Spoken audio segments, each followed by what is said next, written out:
All right, hello again, everyone. If you're watching us on YouTube, welcome to the second hashtag NYU Global Engage Career Week panel. We're excited to have this second conversation with some of our former NYU Washington, D.C. students and one of our current NYU Washington, D.C. students. So we're going to go ahead and introduce everyone so that we know who's on the panel here. So again, hi, I'm Brian. I'm the program manager for Student Life from NYU Washington, D.C. And then maybe we can just go from left to right. So James, can we have you introduce yourself first?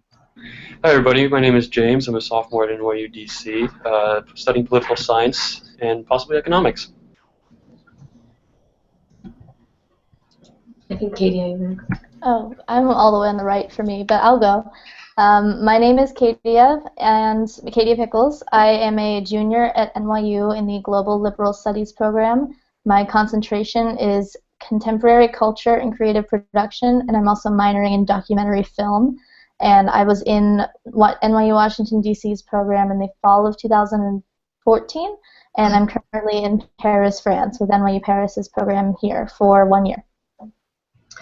Cool. Hey everyone, my name is Priya. I'm a senior at the Stern School of Business, studying business and political economy and doing a cross-school minor in College of Arts and Science in Middle Eastern and Islamic Studies. I was in D.C. also with Katia fall 2014. It was awesome. Currently I'm in New York, and yes, I think that was everything. Cool. Thanks everyone for introducing yourselves. For those of you who are watching the conversation live, you can also follow on Twitter by using the hashtag NYU Global Engage. And if you have any questions for the panelists throughout the conversation, feel free to tweet at us at NYU Washington, D.C., and we'd be happy to bring any relevant comments or questions into the live conversation. Just to give a quick overview of NYU Global Engage before we get started with the discussion.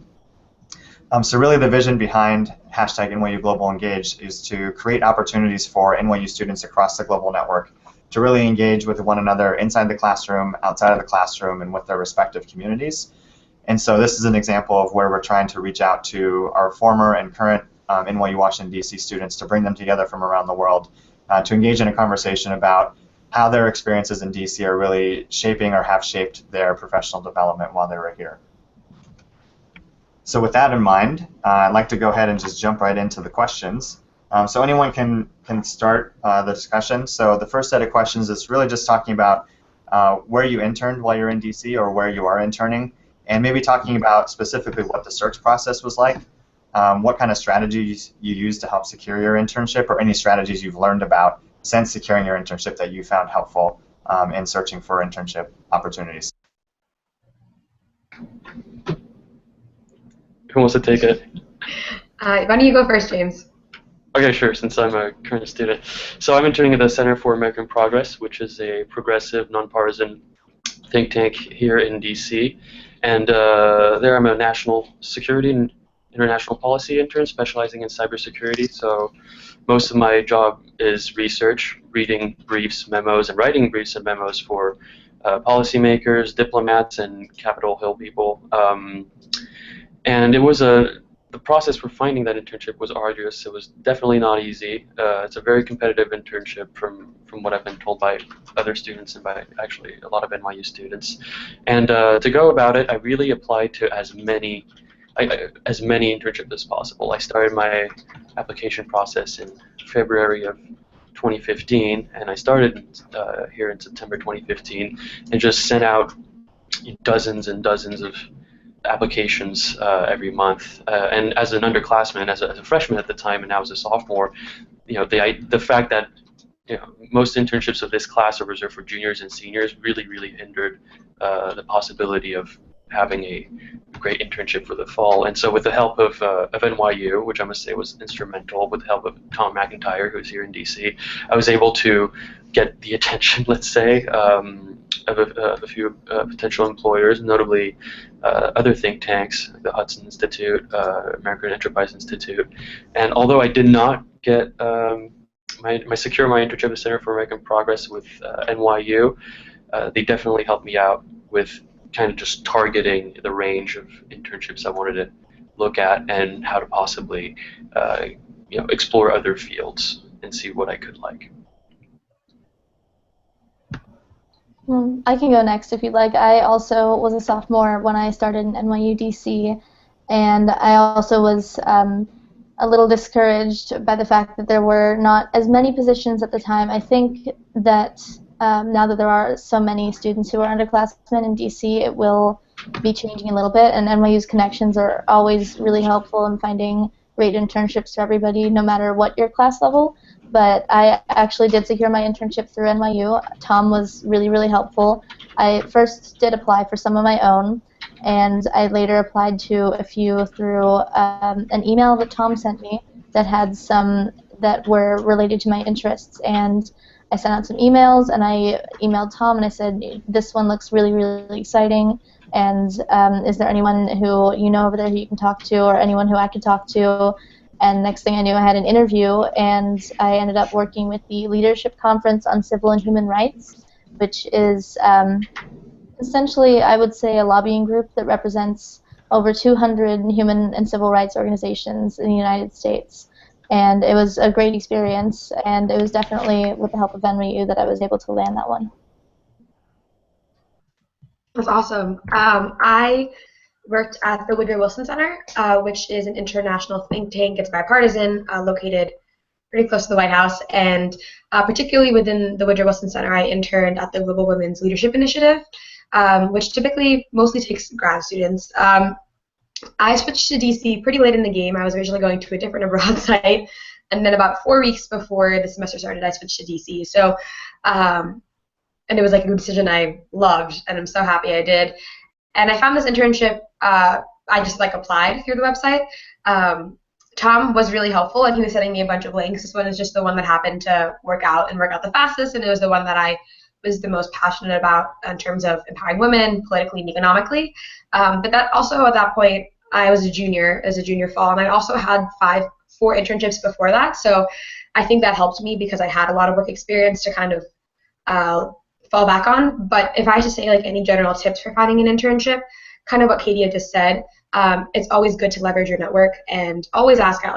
NYU DC is so well connected, so ask do you know anyone here? Could you connect me to someone? Do you know someone who maybe knows someone? The whole staff is just incredible, and I worked with Tom throughout the semester on various projects, and he's just a super connector. So when you're looking for internships, don't be discouraged because it's competitive naturally, because it's a great city to work in, but leverage your network, don't give up, and definitely make sure you're tailoring every resume and cover letter you have to the experience you're applying to, because having one generic cover letter or one generic resume isn't really going to show how you can shine in that position. So make sure you take the time to really maybe reorganize your resume or change the wording in your cover letter so they see why are you the best value add for our organization, even if you're a sophomore or a junior or whatever it is. I found all your comments really interesting.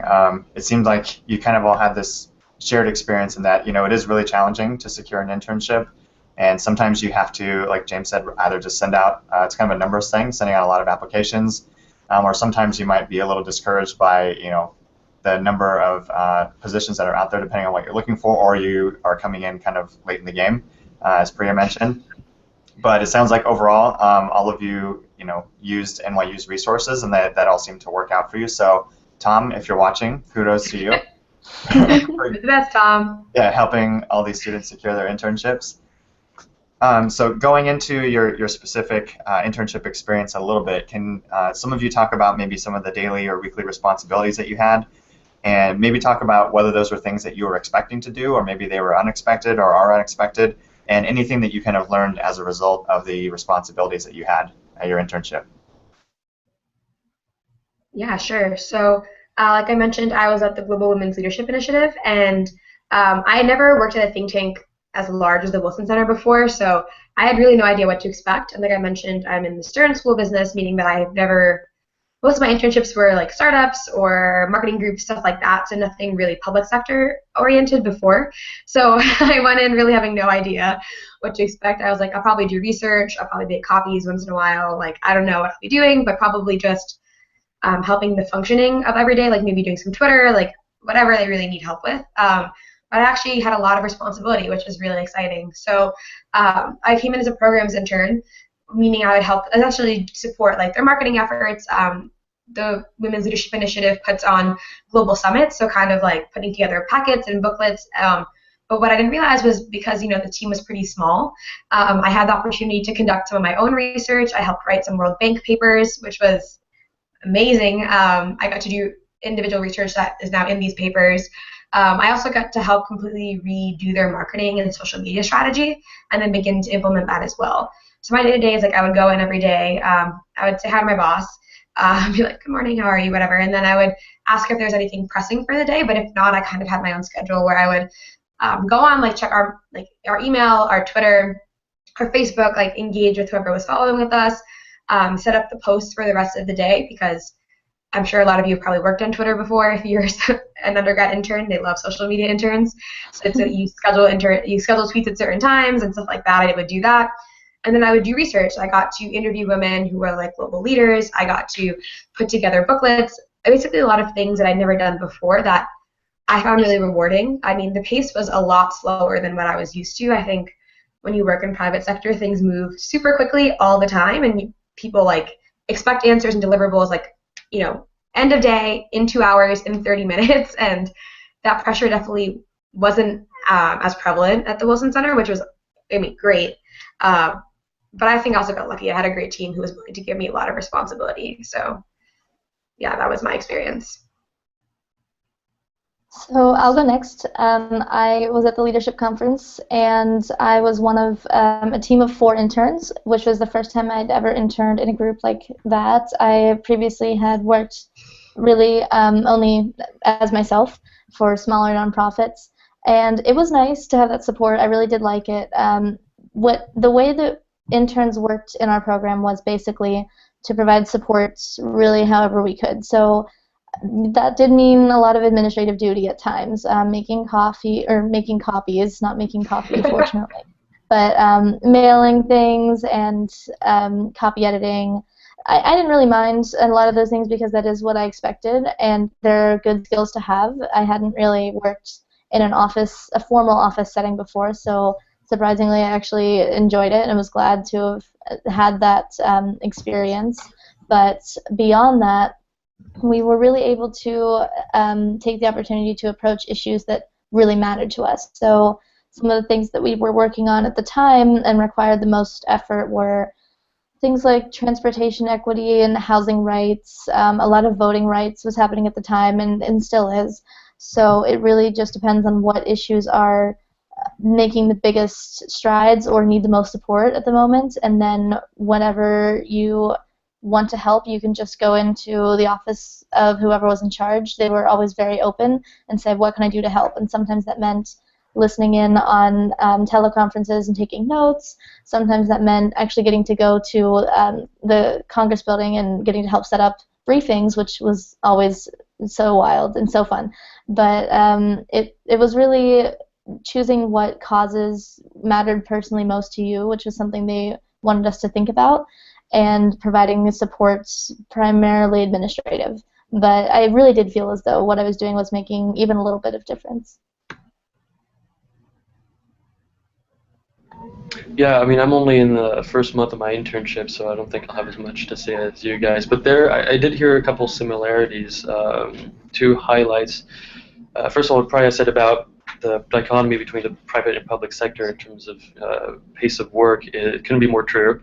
My prior internship experiences have been solely PR and advertising, and I must say that if you're a social media intern like I was, and you're working at these agencies, they're gonna suck the life out of you, really, because if you know how to navigate the internet and how to capture everyone's attention, you're definitely a great asset for any of those companies. But at the Center for American Progress, liberal public organization, much more focused on policy making and pushing out information to decision makers. The pace is, so far, and this is my 4th week in the internship, much more relaxed than I'd ever imagined. It's a really formal office environment, and yet I can feel more at ease. Not necessarily because I love the office environment, but just the idea of being at work constantly and performing research, knowing that somehow, somewhere, your work is going to matter, is very rewarding. And that being said, this is also the first internship where none of my responsibilities include administrative things, if you will, organizing events, accountability, none of those. And not that I would say they're not, those administrative tasks are not constructive experiences, but it's definitely an interesting change of pace to move from that kind of internship to more of a program internship. But what's also cool about working at a think tank of like Wilson or Center for American Progress or any organization of that scale is that even if you're working events as an intern, the odds that the speaker of that event be a huge major political figure, like, and I know that 3 months ago the Center for American Progress had John Kerry come in. I mean, the odds that you be meeting Kerry or Biden one of those events are much greater than you'd think, so it isn't half bad. But yeah, no, my experience so far has been pretty great.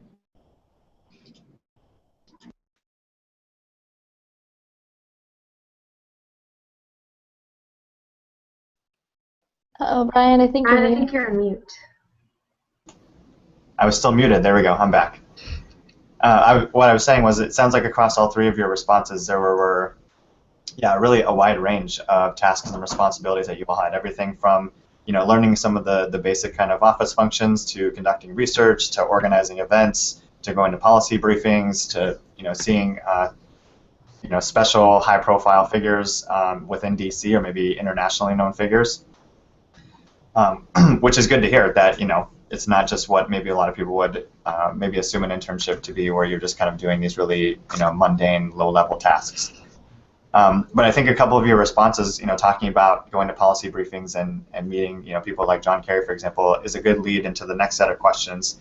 Because I was curious, I've heard some of these stories from you, and so I'd be curious if you could share a story or two about maybe some of the special events or opportunities that you have been a part of or have experienced at your internship, and if so, what were they? And maybe just talk about what it was like or how it felt to be a part of that experience or that opportunity. So I can start. At my internship, we actually have a program for every year. The interns do organize a series of events for other interns in the DC area, and it is entirely left up to us, and it was definitely my first time doing anything like that, event planning and program planning. And at the beginning, we were quite ambitious, and we attempted to have 3 entirely separate events and bring in speakers from our member organizations, and it became a little bit beyond what 3 or 4 college students could handle at the time. So we broke it down into a 3-part series on, I believe it was on voting rights, and we invited members or interns from member organizations all throughout DC to come and bring lunch and have a brown bag conversation with us and some of our staff members in the office, and also some upper level members from organizations like we had GLAD come in, and we had, I believe we had some faith-based groups come in also, and the NAACP was really supportive of our programming. So that was entirely led by me and my 3 other interns. That was, I think, the biggest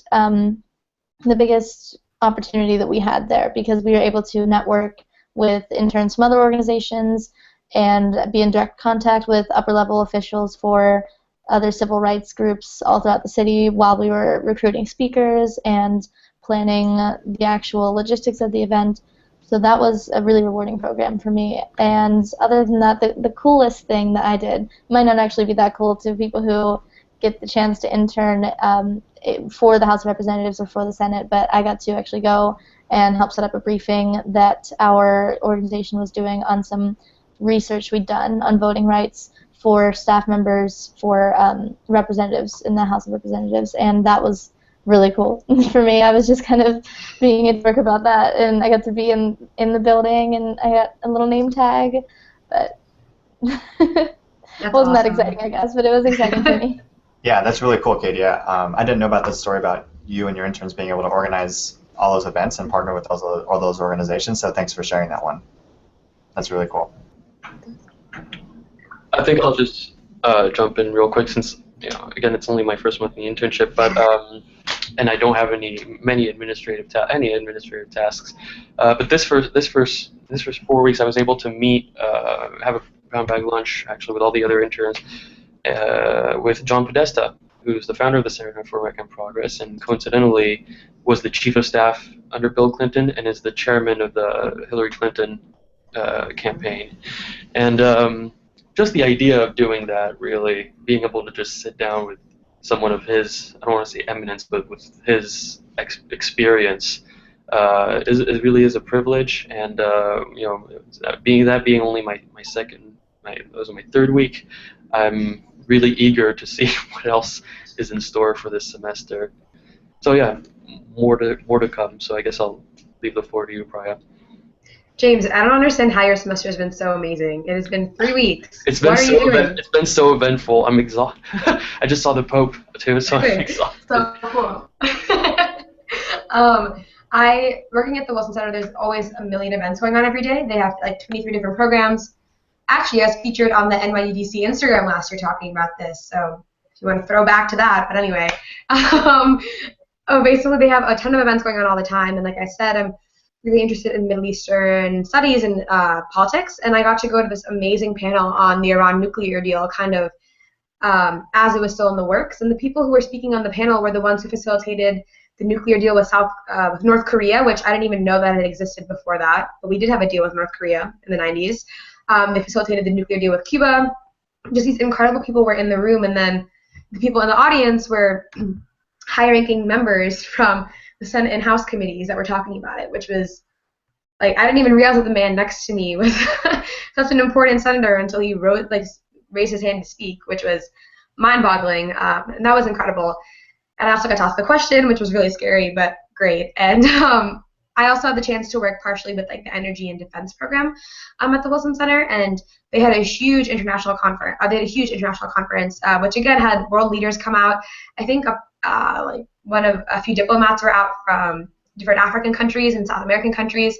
A representative from like IBM was there. It was just a huge conference that I had the opportunity to staff. So I thought that was really exciting, because the future of world politics and the way we talk about world issues is kind of being shaped at events like this one. So kind of getting an inside view into what the discussion looks like and where it is just, I found it very precious and very exciting. And I know a friend of mine, not my story, but a friend of mine interned for, oh man, where did Lee intern? But basically she met Vice President Joe Biden and like shook his hand, I think, which, oh my God, pretty exciting stuff, I would say. Well, Leslie Knope would be very jealous of that last story for sure. But I think the story that you shared, Priya, I think brings up or at least a good point that you brought up, is just that a lot of these events are shaping kind of the national and international dialogue, or national and international events, and it's really awesome to hear that as interns you're kind of not just being able to attend these things, but in a lot of cases being able to actively participate in kind of shaping what the event looks like, or staffing it, or being responsible for certain aspects of it. So that's great to hear. I know earlier in the conversation, some of you had talked about this a little bit, and that's just describing kind of what the structure of your organization was like, being part of a small team or a large team, or kind of what the responsibilities are, or how different departments are divided up. So I was wondering if you can describe the structure of your organization in a little bit more detail, and maybe comment specifically on anything that you enjoyed about the organization structure, or what you find challenging kind of working within that type of structure, or anything that you have learned or are learning about yourself as a result of the organizational structure that you're interning for or have interned for.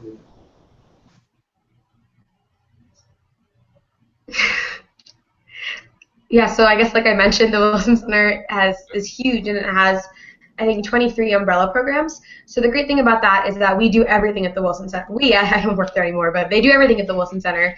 And if you are doing any kind of research, like let's say I wrote an article. I was published for the Energy and Defense Program, but I wrote about women in peacekeeping. So I had the access to the women's, which is where I worked. I had access to all that research. I had access to like some of the war and defense groups. Like basically there's just someone in the organization at all times who knows what you need to know. And it's exciting because that means that we have a lot of really interesting cross-program and cross-discipline research happening, and a lot of cross-discipline discussions happening, because for people who are maybe interested in feminism or social justice, like the intersectionality is incredibly important, and understanding what factors affect, like, women are obviously hugely affected by climate change, but that discussion doesn't really happen as much, but it's happening at the Wilson Center. So that was really great in terms of why having all these programs was awesome, because we had access to all this different information, but at the same time, that meant it's a huge organization, so some things were a little bit opaque. It was kind of hard to get an insight into what some groups were doing because they were located in a totally different part of the building, or they didn't have events at accessible times, stuff like that. So in that sense, having a big organization means it's a little bit harder sometimes to know what's happening in other parts, but I think that kind of reaffirmed for me that I like working in big organizations. I like having access to a lot of resources. The Wilson Center is well funded, so it was nice to work, I guess, in a public sector place that you weren't dealing with financial constraints, or you weren't dealing with a lot of bottlenecking in terms of what could be done by people who are higher up in the organization.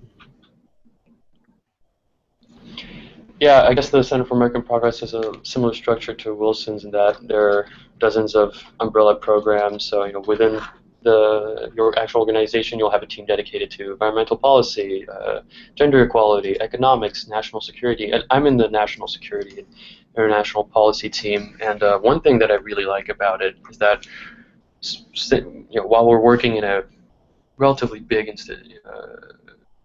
institution, which is, I think, Center for American Progress has upwards of 500 employees.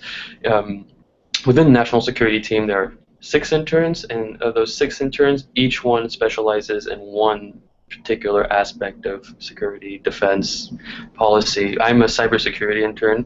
I'm the only cybersecurity intern, so that means that not only do I get a lot of work, which is why I think we're all there in DC for, I also get to sit down one-on-one with the senior fellow at the Center for American Progress, who specializes in cybersecurity and has incredible connections, with the NSA, FBI, and with intelligence services abroad.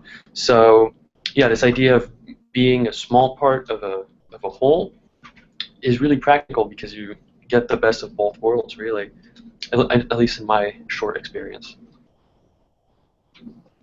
So at the Leadership Conference, there are 5 divisions of where the full-time employees are housed. There's field development, policy, finance and admin, and communication, which are all fairly self-explanatory.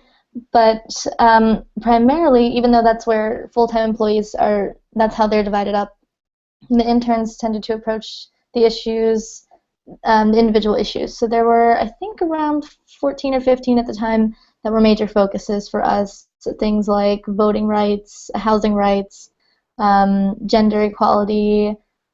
There's over a dozen, I'm sure, and we would work closely with employees from any of the 5 divisions who do work for that. So there may be people who are in communications who are working for transit or transportation equity, and there may be people in development who are working with gender equality. And it depended less on what their actual role was and more about the issue, which I definitely found that made it more easy for me to approach people, because if I really wanted to work on gender equality, but the person who's spearheading that is the CEO, then I guess I've got to go to the CEO because that's the issue that I want to work on. So it helped me tackle some issues for me in regard to approaching some of the uppermost people in the administration. It is a small administration. I think there are maybe about 50 of us, and we do represent over 200 civil rights groups nationwide. So more often than not, there would be people in the office who I'd never met before, and they didn't actually work for the Leadership Conference, but we represented their organization in lobbying efforts a lot of the time. So it was nice. I got to network a lot. What I found that I liked most was actually something I don't think a lot of people have in common with me. I was part of a team of 4 interns, and I didn't love it. I kind of didn't like working independently, especially because 2 of my other interns were, in the nicest way, they were really gunning for jobs, and one of them did get hired. They were both seniors at the time, and she did get hired, and I'm really happy for her, but they were both overcommitting themselves, and it made me want to also overcommit myself, and that did detract from the experience a little bit. So I do like having a little bit more independence in the workplace and getting to work with my employees, or work with my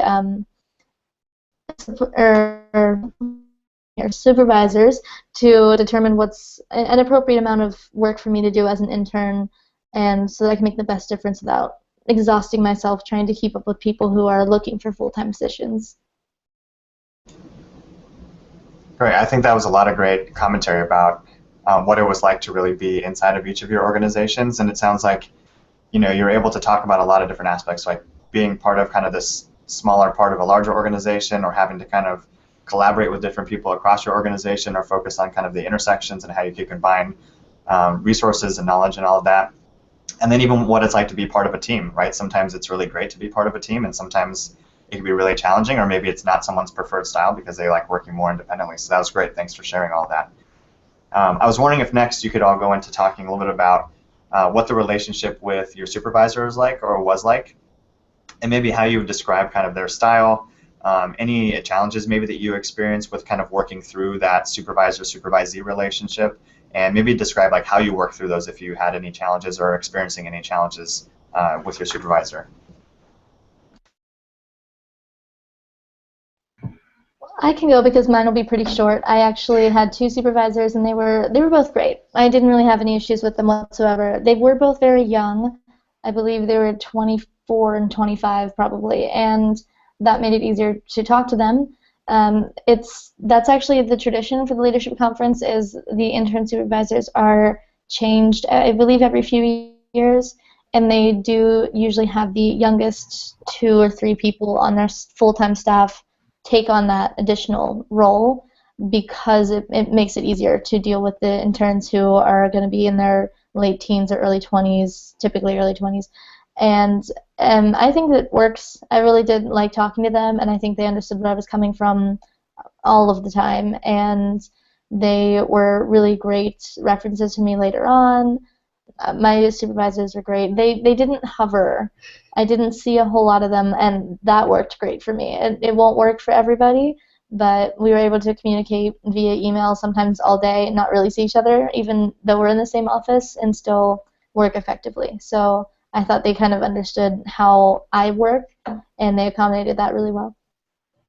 Wow, can you imagine a few years from now, all of you being like supervisors for interns or other employees? Oh my God. It was interesting because my supervisor, so I went right from a summer internship to this internship at the Wilson Center, and my summer internship was at a 6-person startup, so I reported directly to the CEO, and I was kind of treated like full-time staff, but there were a lot of 6 people, so we had daily check-ins. It was this very small office, so I was kind of used to being almost not in constant communication with my manager, but regularly checking in, providing deliverable updates, things like that.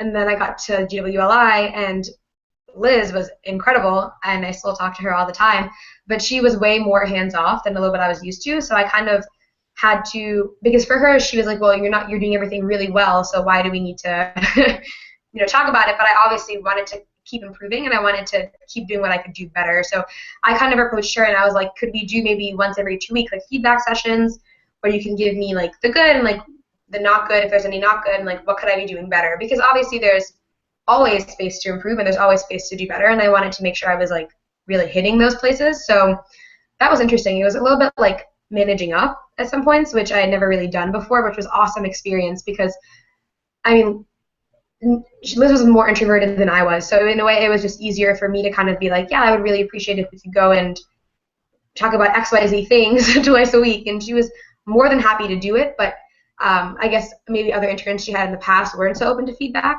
So something I would recommend, if you're in a place where you are open to feedback, which hopefully you are because it's so helpful, if your manager doesn't recommend having feedback sessions or weekly one-on-ones, you should ask, because it's so helpful. Because there were little things that one time she was like, oh, I wish you had tagged your email this way, and a little thing to do, but it made her life so much easier. And those are the kinds of things that I found really helpful in terms of feedback. But she was great. I think everyone at the Wilson Center are just the nicest people alive, so I felt, again, really lucky.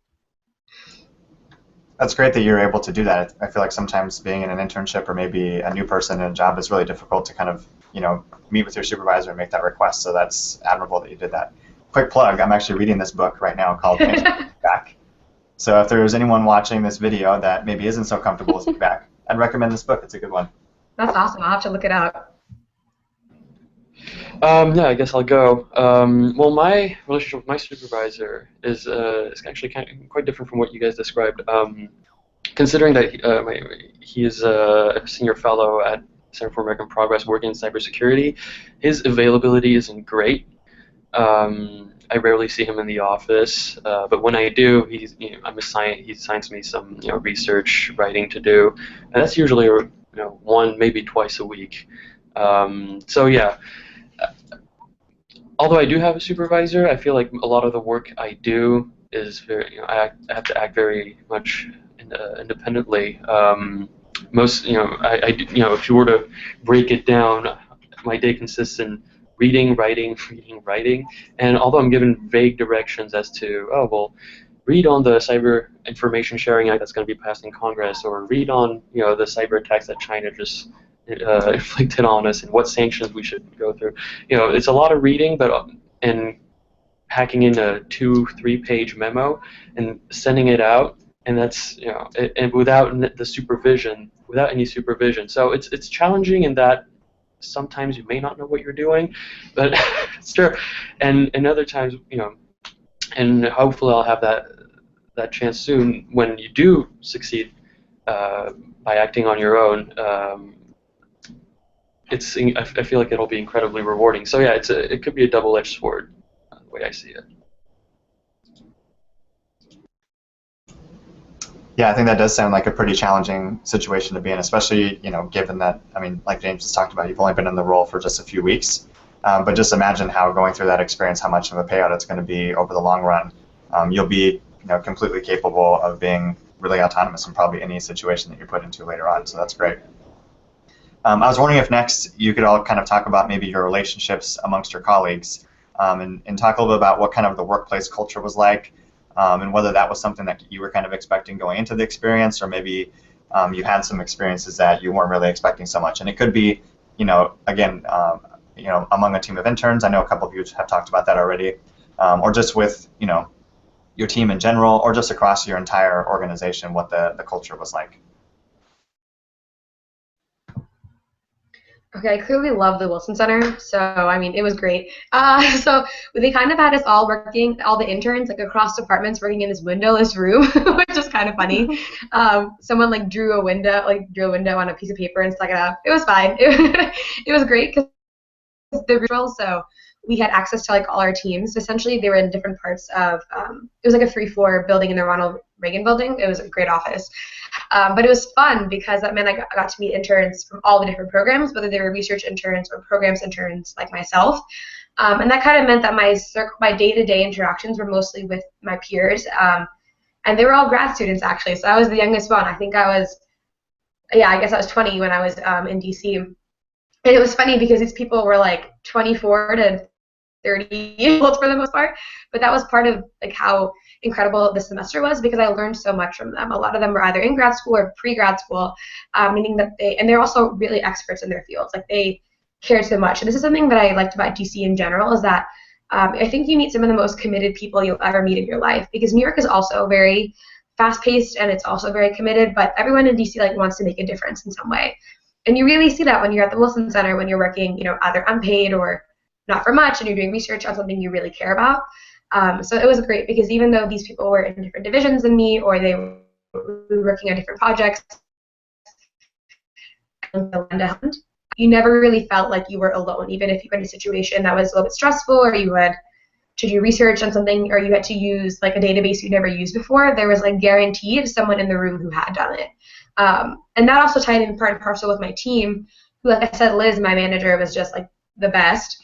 But the assistants on the team as well were just really empathetic and open people, and very, very sharp. And they were always willing to grab lunch, give advice, joke about the weekend, like tell me where to go in DC. Like they were always willing and happy to talk, which made the experience, I think, very special, because working unpaid sometimes can be, I think, difficult, especially if you feel like you're being taken advantage of. Then it can really not be that exciting. But even though I was working unpaid at the Wilson Center, I felt very like I was a valued part of the team. I was a valued part of the intern community, and that meant a lot. And that made it. I loved going into the office because I always knew there'd be jokes in the window picture, and like it was just a lot of fun in general. So that was, I guess, my experience with that. Yeah, from what you're saying, I feel like there's a overarching culture in the think tank world, because you just mentioned the very casual peer-to-peer smile culture at Wilson, and I feel it's very much the same at the Center for American Progress. You know, there, as I said, in each umbrella program, there's a team of interns, 5 or 6 or 10, depending on the department.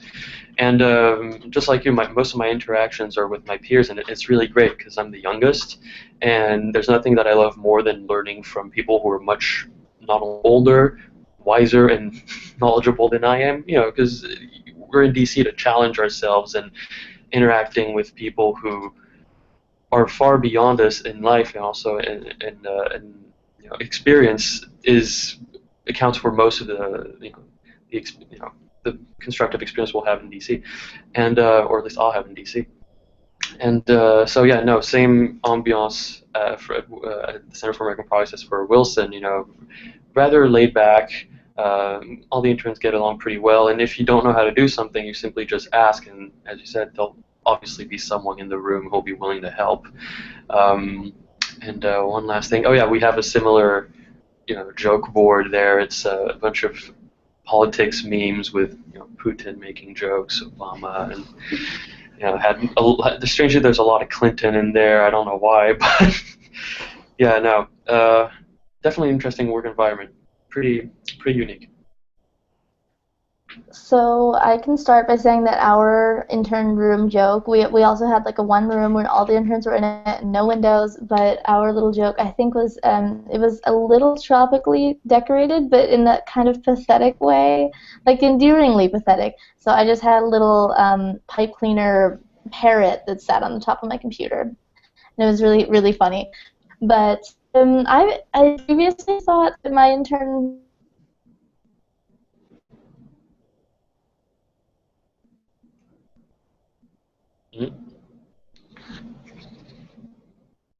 people, even people like the CEO and the CFO, and just talk to them about issues that you wanted to help with or that were important to you. I had a little difficulty with that because I'm pretty introverted and I had never really worked in as big of an office before, and I wasn't sure how to go about that. The other interns were definitely better at that, and they, as a result, got a lot more opportunities. So my piece of advice would be to try to be more outgoing in an office environment, even if you're really not, because it is going to make the experience better. But my other interns were great. I did mention they were looking for full-time employment, and they put a lot of themselves into the role, and they were working 30, 35 hours a week, and the commitment was 24, and I was meeting that and exceeding it toward the end of the semester, and it was difficult because I was still doing 18 credits, which is more than is actually necessary at NYU, and on top of that I was working probably too many hours. So that was a little hard to try to justify to myself how much time was appropriate when my interns were so hardworking, but I think that definitely the biggest positive thing that came out of that was I feel like our team did make a huge difference that year, and I think that the staff really did value us a lot, and they really went out of their way to make sure that we knew that they valued the work that we did, even if it did sometimes feel arbitrary, the work, not their feelings. But if they had us do something that felt a little pointless, they always made sure to make sure that we knew why it mattered. And I thought that was really great because now I understand a lot more about what an office environment actually is like and why sometimes making so many copies of something is actually necessary. And it's easy to talk down at administrative work in an internship, and having done it for as long as I did, I wouldn't want to do it again, but I think it is important, and it is kind of necessary in DC. So the environment was always very appreciative for the work that we did, and they were all very kind people. I think all of your commentary was great. One, it sounds like you all got to have some fun while you're interning, so that's good. Shouldn't be all work all the time. But it also sounded like, you know, in this set of questions and some of the earlier ones too, that you all kind of alluded to how you all have felt valued being in an intern role, which is great to hear too, that one, all of you were valued for the work that you did, but just that in general, it sounds like, you know, interns are appreciated for the work that they do, even if maybe they aren't getting paid and, they're still being valued within the organization. But I think, Katie, your comments about some of the challenges in that, a lot of you talked about, like, with the culture and, like, everyone putting in a lot of hours and a lot of opportunities, like, sometimes you just got to go out and, try to get whatever you want or just make the ask for it. But that could be really challenging to do, like if you're an introverted person, or you're also a full-time student and you need to balance your academics with your intern obligations. So I'm really glad that you highlighted kind of some of those realities as well. For the next set of questions, I know this is something that comes up kind of every semester, and I know the students this semester have already asked a lot about it, and that's the whole idea of networking. And so I was wondering if you all can kind of comment on what networking looked like or has looked like for you while you've been in DC. Did you establish a network within your workplace, or is it mostly out of work that you do a lot of the networking, maybe at special events? Have any connections that you've made so far led to anything significant, and have you been able to maintain those connections maybe since you left your internship if you're no longer in DC?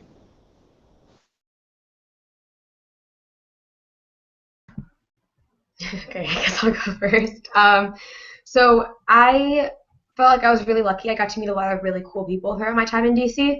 A lot of that was facilitated through NYU. I remember Michael put on a ton of, he had like these amazing work panels, I think, at one point. There was people from like the UN and the World Bank and senator's offices and stuff. Gabby also facilitated, Gabby was an NYU DC staff member when I was there. She also facilitated like a mentorship program, which was great because that meant that I had the opportunity to meet people who were in DC.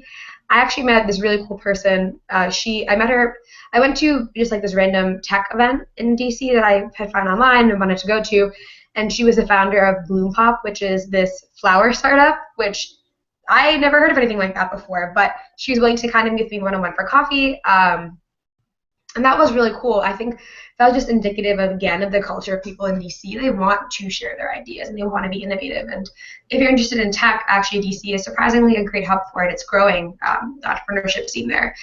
But I have kept in touch with some of the contacts I've made. I feel like I made a bunch when I was in DC, but I have kind of switched in terms of my career trajectory. So, well, I mean, I guess I continued on this trajectory. I'm going into consulting. So while these contacts are wonderful to have, I know for down the line, eventually I'd like to go back into public sector work. For right now, it's not a lot of people I talk to on a day-to-day basis necessarily, but there's a lot of opportunities to meet people. And if you are, what I recommend is networking, because I have also had to network, in private sector stuff when I was recruiting in New York. And just I think some general good networking tips are be authentic. People can tell when you're only talking to them if you want a job or you want a connection, like it kind of comes across and people notice.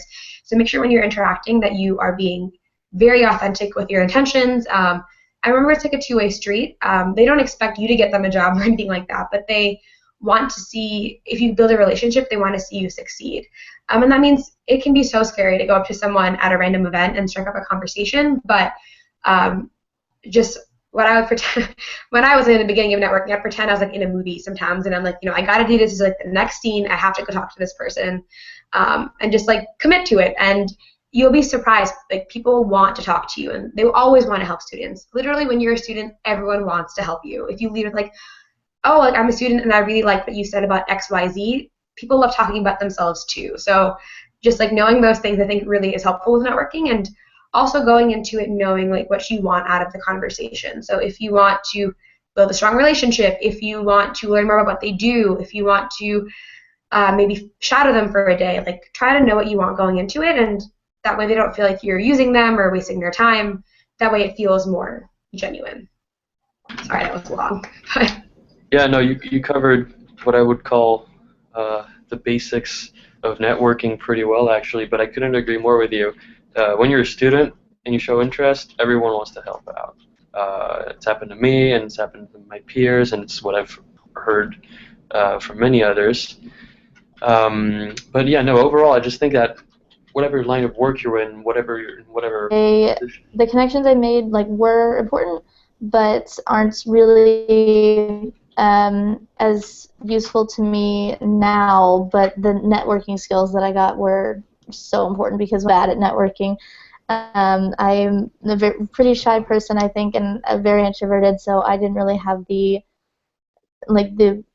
the skills I think it takes to go up to someone and talk to them, which seems like it's pretty easy, but you should try it. It's hard. But I think what Priya said about even something like acting like you're in a movie can make it a lot easier. I thought that was a great tip. And also I love the idea of being authentic, because that's really, people really want to know genuinely who you are. I know I do whenever I talk to people. So I mean, people love talking about themselves. I love talking about myself, and I'm really excited about what I do, and I love to talk to other people about it. So I see it less as trying to go around and collect as many cards as you can within a 1-hour business event, and more about like really telling yourself that there are people here who probably care about what you care about, and it's going to be so cool if you meet them, because then suddenly there's someone who's just as passionate about what you do as you are, and that's worth making possibly a friend or a business connection more than just someone you can add on LinkedIn whenever you get home. Yeah, no, as I was saying, I think Pariah covered what I would call the fundamentals of networking, and the major precept being, if you show interest in whatever the company's doing, whether the person's doing, and as a student who shows interest, everyone will care about what you have to think. And although it may be scary, it is scary actually to just walk up to someone, an authority figure, after a meeting and say, thank you for this talk, I really like what you said about this. If you come up and actually do it, odds are they'll be impressed, and it's not like they're going to answer by questioning you about it or expecting that you know everything about the topic. If anything, they're going to ask about you, and as you both pointed out, people love talking about themselves, and it's true, it's very true. People love talking about themselves, and so it's an opportunity for you to really shine in their eyes, but also to show strong interest in their field of work. And if they've established that you show promise, or that you're a good use of their time, they'll be going even further during and after the internship. I just wanted to, sorry, 1 second, piggyback off that. So like I said, I'm in consulting, which is, again, different than public sector, but for this past summer, I had 4 offers from different banks and Wall Street firms, and 2 of them I can directly trace back to people who took an interest in like mentoring me, and they pulled me through the process, and they, like James said, they saw promise, and so they really invested in me, and then that meant that I got this awesome job offer. So like it tangibly can manifest into a job offer, an opportunity, a connection, an interview, like whatever it is. When you build these authentic relationships, it can take you so far in life. And also it's fun to meet new people, and so definitely be open to that when you're in DC. Like James is making every opportunity, it seems like he's making the best of every opportunity, which is so exciting. So don't hesitate to like go talk to the Pope or whatever, just like do it as long as it's allowed. Just go, make sure you put yourself out there, because it will pay back so much more than you can imagine. I would love to see what would happen if I ran up to the Pope. Yeah, I think those are all good tips that you give. I mean, I think just the kind of common denominator of like really just being yourself and just trying to put yourself out there and just being authentic, I think, is really the best thing that you can do. Because if you're showing that you're genuinely interested in what people are talking about, or that you want to learn more, or that you're seeking opportunities, people are going to respond to that. And it sounds like you all have experienced that to some extent, either here in DC or even in New York, and getting full-time job offers as a result. So that's great. So for our final question, I was wondering if each of you can just share maybe one thing about your internship experience so far, if you've just been in it for a month, or if you've gone through it for the entire semester. One thing that you are the most proud of from your internship experience.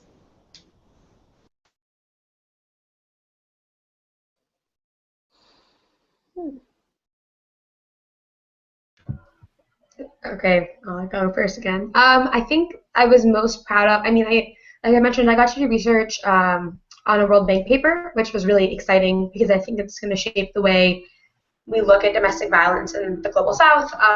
But I think the stuff I was most proud of was like the little things I did every day. So like the managing the emails, scheduling Twitter posts, even making packets, because that was like little stuff, right? And it was kind of administrative sometimes, it's kind of boring at times, but that was really integral to the functioning of GWLI. And someone had to do it, and the fact that I had the opportunity to be a part of something so much bigger than myself and affect change on a global level in terms of helping women around the world get access to governance and political materials, like that was something I was so proud of, which is like an overarching theme throughout my internship. But, you know, like that email I sent out really changed someone's life, or like that packet I made is going to shape the way this woman can negotiate with her family to run for office. And those are little things that when we're doing them feel like, oh, I'm making another packet or I'm printing something else out. But like that made a huge impact. And I think just being part of something so much bigger than myself, even something that I didn't necessarily get credit for, right? My name wasn't on that stuff, but it just felt really good to be able to make that kind of change, and to know that the work I was doing was making a positive impact on the world.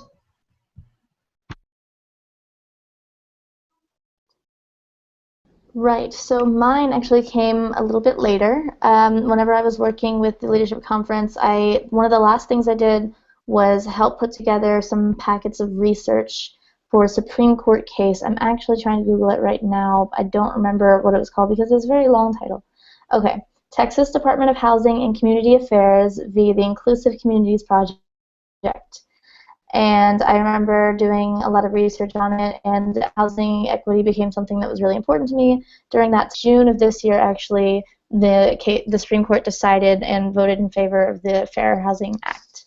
And I thought that was really cool because, you know, maybe the little bit of research I did ended up in somebody's hands, and it could have made a bit of a difference. And it was really, really rewarding to watch that case go from something that was in a binder on my desk to something that actually is going to make a difference in a lot of people's lives in Texas. So that was definitely my favorite thing that happened during my internship for me, was seeing how even now, almost a year later, it's still happening. It's still work that I did is helping to make a difference for actual people, and that's more than I could ever ask for. Oh, that sounds really great. Yeah. My proud moment so far isn't quite as comparable, but before my supervisor in cybersecurity got into the office, I was assigned to work on the Syrian refugee crisis, and so I wrote multiple memos for a panel talk that was going to be given the following week. And you know, as an intern, we basically just write up those memos as all the background information that speakers may need to refer to during the talk. So, you know, stats, chronological facts, you know, little background information on who the parties involved are. And my moment of pride was when I actually heard one of the speakers read word for word what I had written. And although it's not again, like Ryan, no credit for it whatsoever, it felt so good. You know, it was definitely rewarding.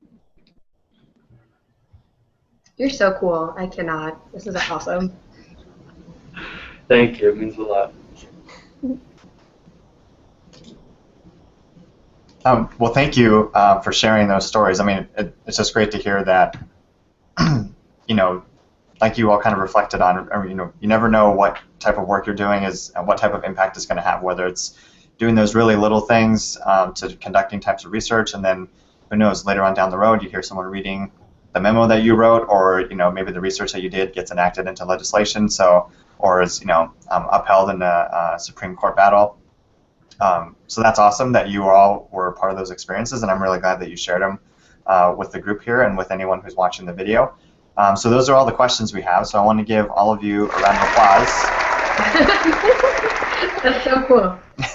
Got to thank Google for that one. And thank you all for taking the time to come together and reflect on your experiences, and again, share them with us and with anyone who's watching. I'm sure this will be really valuable insights for anyone who's either studying here now or considering studying in DC in the future, or just people who want to learn more about what it's like to be an intern in DC or to be part of the NYU Washington DC program. So thanks again. I'm going to go ahead and shut off the broadcast now, and if the panelists can just stick around for a second. But to everyone who's watching, we'll just say see you later. Bye, guys.